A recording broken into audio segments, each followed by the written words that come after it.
This is the ThinkData Podcast in partnership with DataWorks, and today I welcome Sasha Krecinic to the show. Sasha is a software and AI investor at Headline, who are an international venture capitalist firm. Sasha is really active in the field of artificial intelligence. In my opinion, he's probably one of the best placed individuals to offer his unique insight into what it takes to build and scale a great business. So thanks for coming on. And as I alluded to, you've been at Headline just over a year. I was really interested to kind of hear a bit more about your backstory, really. Yeah, for sure. So I guess growing up in Australia, studied law and corporate finance, kind of middle of the road degrees. And when I thought about, hey, what is it that I really want to do and to satiate this kind of burning curiosity, I was always fascinated by venture capital. And then when happenstance happened to come over to San Francisco, an Australian startup as an operator. And then I actually got the opportunity to get exposed to the ecosystem and the people. And so one part of it actually was amazing. And I was like, whoa, this is just as amazing as I'd imagined. But then there was also another part, which was like, okay, this is not what I'd imagined. And it felt like sort of like meeting your heroes a little bit. But I actually met Thomas mountain biking, one of the GP and one of the founders of Headline. And the more he described the team, the culture, and how they made decisions, the more it enticed me back to consider venture capital as a potential a career option. And at that time, I was actually thinking about starting my own company, but this ended up being one of those options. I was like, hey, I can kind of have my cake and eat it, speak to these fantastic founders, stay at the cutting edge of tech, and also help grow things. So that's kind of the broad, but essentially Headline itself, just the data-driven approach that Headline's refined over the 25 years that it's been running. It's such a mature approach to both how they work with founders, but also how they make investment decisions.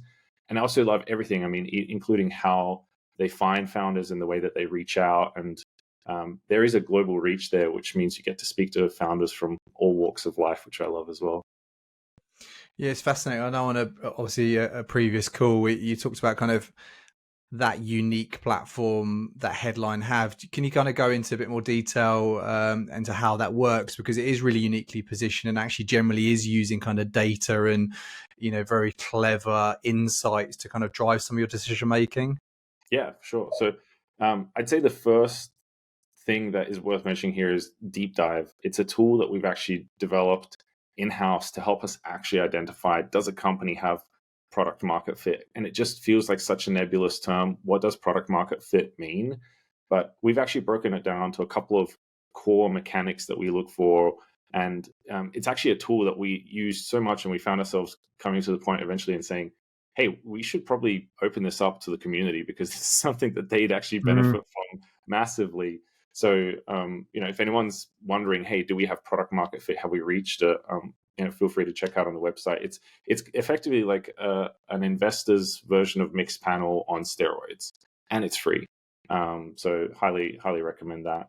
On the sourcing side, the only thing I can really share publicly is that we use publicly available data to help make sure that we're reaching out to founders, to the right founders, but also at the right time. And that's something that I'm really, that I really like, because I think it's just such a mature approach rather than kind of spraying and praying founders. You're actually reaching out to the right people at the right time. Yeah, it's really interesting. I know I touched on the kind of the intro that kind of you're embedded heavily in the kind of software and AI piece. I know kind of artificial intelligence for you is also a hugely kind of hugely passionate about that space. And what I'd be interesting to touch on, because we are going through a period where there's been 12, 18 months of kind of market correction, whilst there's also been coincided with this real boom in kind of Gen AI or machine learning based products and companies flooding onto the market. But when you and Headline are looking at these companies and founders, without obviously giving too much away, but what are you typically looking for? What high level attributes or kind of characteristics are you looking for? Yeah, great question. I think there's a part of that that is very easy to answer, which is, the product market fit component. And so let's say that's something like, we're looking for 9 to 12 months of traction, and we're looking for things like asymptotic retention, strong month-on-month growth over that period, those sorts of things. good unit economics, good capital efficiency, all the things that mean a business can get to $1 billion outcome. The part of that question that's a little bit more nuanced and harder to answer right now is like, I don't know if it's actually very tricky to evaluate moats right now. And it's very hard to understand, because the rate of innovation is so high and the landscape changes, every 6 to 12 months. It's actually kind of hard to look forward and kind of say, hey, is this something that's going to exist even, 12 months from now? So that component of it has gotten tricky, and it's actually a really exciting time to be in venture for that reason, I think, because it means that you do have to go out, gather the data, understand, stay curious. And I think it's those sorts of players that benefit the most from this kind of upheaval and chaos, which is good. Yeah, you touched on an interesting point there, because it is, from a fundraising market, it's still very challenging. But equally, from companies trying to raise capital, they're needing to do far more to obviously convince the likes of Headline and other VCs that they're the right company to receive investment on. And actually, with artificial intelligence moving at such a rate, how, is it almost like you touch on kind of use case or product market fit? Are you really looking at kind of the space that, or the problem it's trying to solve ultimately, and seeing if that has legs? Because you're right, the technology is changing every single day, but in terms of the problem it's solving, that has probably got a longer kind of runway. Yeah, and I think when we are going through some of the paradigm shifts that we are right now, we might actually get to a point where I'll give you an example. If, let's say, we get to automation being so capable that, let's say customer service, style jobs, become more automated. It might be that you don't need as many HR tools to kind of assist in the hiring and the managing and the payroll and all of those aspects as well. So it's actually interesting. Some problems, you kind of have to trace them back to their source and be like, wait, does this problem exist because of some other dependencies that might be removed? And then you can kind of remove all of that. So it is actually interesting, but I think it is the intersection between, if you draw a Venn diagram, I think it's like the intersection between the problem space, the solution space, and then the go-to-market. And I think founders and people in the space, like, I highly encourage them to think about how the paradigm change is happening across all three components there. And I think that's a good framework to kind of navigate, the next 12, and thinking actually on like a greater than 2 to 3 year horizon here, because if you do see the paradigm shifts becoming so frequent and so often, you can actually just zoom out and say, wait, this is the status quo. What's the best operating model to have during this period? And a good example, I think, here is like the battle between, do we fine tune these incrementally, these smaller models, or do we lean on these larger generalist agents?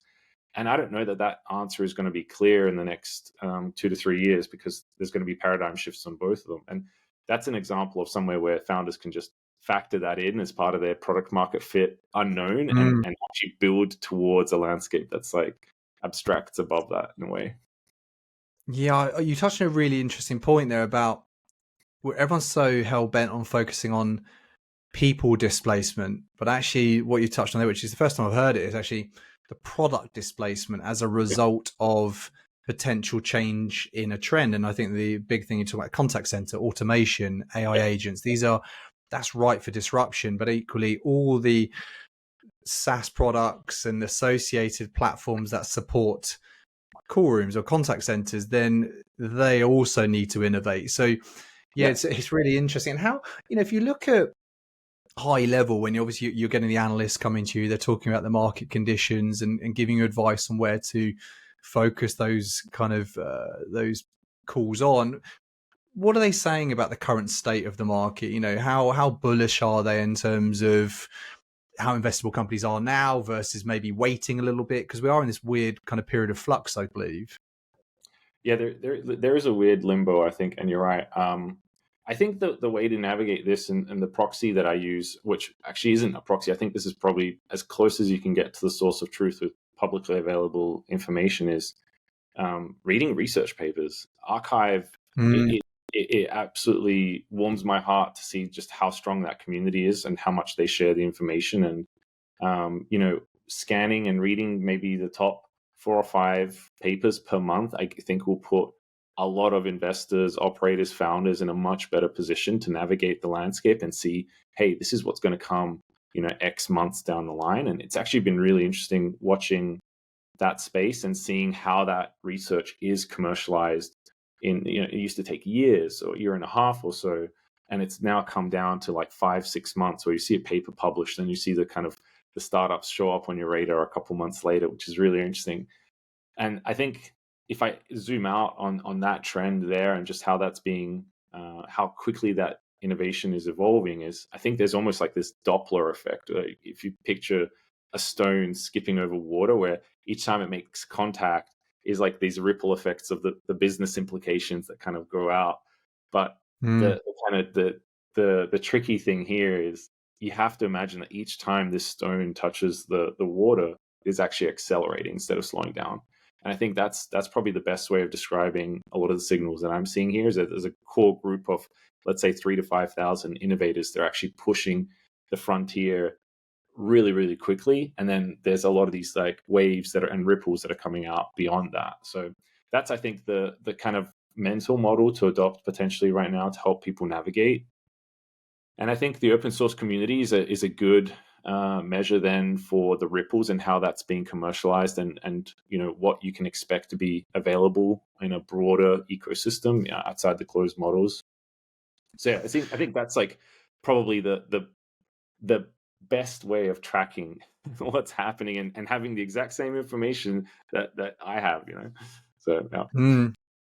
Yeah, no, I think it's a fair point. I think you were touching about the kind of closed models versus obviously the open source, and you've only got to look at the impact we see in the market when OpenAI announce, a change or a new product release, and then a lot of these kind of founders who think they've fallen across the kind of next billion-dollar business suddenly realize actually, that's going to be solved elsewhere. So, do you think there's going to be there's going to be probably more of a focus on people to really own their proprietary data and models themselves and say, actually, this is, we can't rely so much on these other organizations that overnight you've only got to look at GBTs when the store got released, and also all of a sudden these wraparound Gen AI companies are thinking, oh no, we're actually not as valuable as we think we are. Yeah, that's a good question. I think a lot of the models are not enterprise ready, and there's a lot of concerns around data privacy and data ownership and those sorts of things. I don't know that people have figured it out. You can see that people are struggling, even, potentially sharing their data with OpenAI. It's a question I get quite often, is like, hey, is it safe? Is it? I'm like, I don't know. Like, I'm not in a position to give you legal advice. Like, I don't speak to your lawyer. So it is a tricky one for people to actually buy. And I think that's actually probably one of the things that's slowing down some of this amazing tech in terms of how it's propagating. It's just people just don't even know how to navigate some of the real world consequences of it. So yeah, no, I'd agree. I also think the sheer cost, we should hopefully see that coming down as well. But you're right, there does feel that being that companies are innovating, but there is certainly feels this period of flux at the moment, whilst it could be in sync with the market, let's be honest, but equally there's the cost of actually building this in house is expensive, and actually it is easier to kind of go open source. And I'm interested to touch on going back to original point about what you and Headline look at in companies, and you gave a really good answer. And actually, retrospectively, when you look at startups that may have failed or fallen short on maybe what you're expecting or what you've just seen them in other markets, what are some of the major pitfalls you're seeing in startups right now? I'd say it's tricky. It's a nuanced answer, but specifically looking at like the audience for this, like the one thing that I want to impart on anyone in the AI space is a lot of the founders that are fantastic at state-of-the-art models, creating, innovating, all those sorts of things, are struggling with just some of the B2B kind of go-to-market basics. And it's not that surprising. Like, consumer-focused companies, like, so much of their strategy depends on distribution and those sorts of things. And in this space, I think, the career tracks and the evolutionary trees of a lot of these professionals has been a very different pathway. So it got to the point where I'd say when I would see, I mean, eventually you see a lot of companies, and a lot of them are in a struggling phase, and they're trying to show that the upside, which is the whole part of the game. But I'd say half of the time I would end up speaking to the founder and saying, hey, let's just quickly run through, let's use the rest of this time to run through and do some like go to market 101, and I'll teach you some of the basics, like how to speak to customers, how to identify your ICP, how to get that Venn diagram of the solution, the problem, and the go to market. And because a lot of these deep tech founders are great at coming up with the solution part, but then they miss the other two.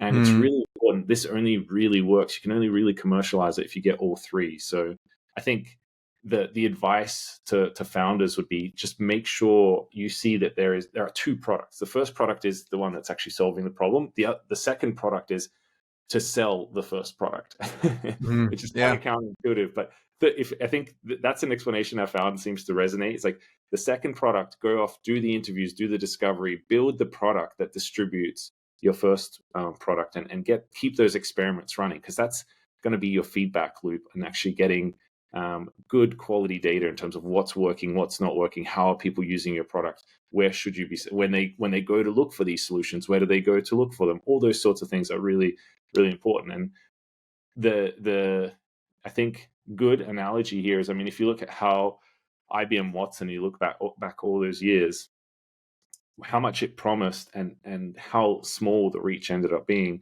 compared to a ChatGPT.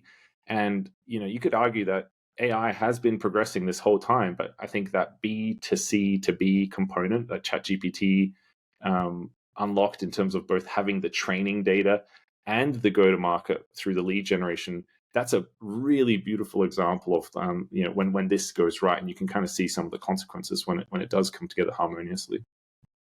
Yeah, no, I like that, and I think it is interesting, isn't it? You touch on the technologists or innovators and highly intelligent scientists or engineers, but many founders we speak to and see I've never worked in a commercial environment. They've come out straight of a research lab. They've been incubated in one of the top universities, and then they've suddenly been given this capital and right, go and build a business. And it's a tricky predicament, isn't it? Because you're buying talent and you're buying an idea, but equally some of the best companies we've seen have got their founding team very clear. They got the CMO, you got the CRO, you got the CTO, and they cover the three. So is that kind of what you're saying? You're kind of saying, well, actually make sure you're not forgetting about product 2 here, because without product 2, product 1 is just not going to fly.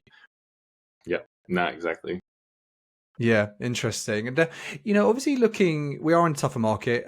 Conditions are a bit all over the place at the moment. But when someone's coming to you and obviously they're looking for investment, they're looking to ultimately scale, what kind of non-negotiables and advice do you offer those founders? So I think there's almost like a company mechanic component. So in addition to those 3 that I mentioned before, of like the problem, solution, and go to market, the other one, I think there is like a company mechanic, which is, what are the unit economics of your actual acquisition cycle, and how long does it take for you to pay back that acquisition? Then there's also the capital adequacy and capital efficiency of the business. Is like, hey, for every $1 of burn that you get, what does that come out to look like in terms of gross profit? And there's multiples that you can look at there. Like AI founders are right now probably seeing something like 20 to 50x multiples. So they if they can raise, they actually get some very favorable terms, and they get a lot of runway. And this is me speaking broadly about the market, not making a representation about design or anything like that. But I think when you are in that sort of let's say predicament, actually, where you have to raise, or where you get a lot of money and there's a lot of obligation, that actually ends up starting to look more like a burden, having that much money and knowing how to deploy it. So the one thing that I would say, I mean, there's a lot of operational execution style considerations there, but the one thing I'd say is like really, really making sure that you have a viable and sustainable training and distribution motion in the one motion.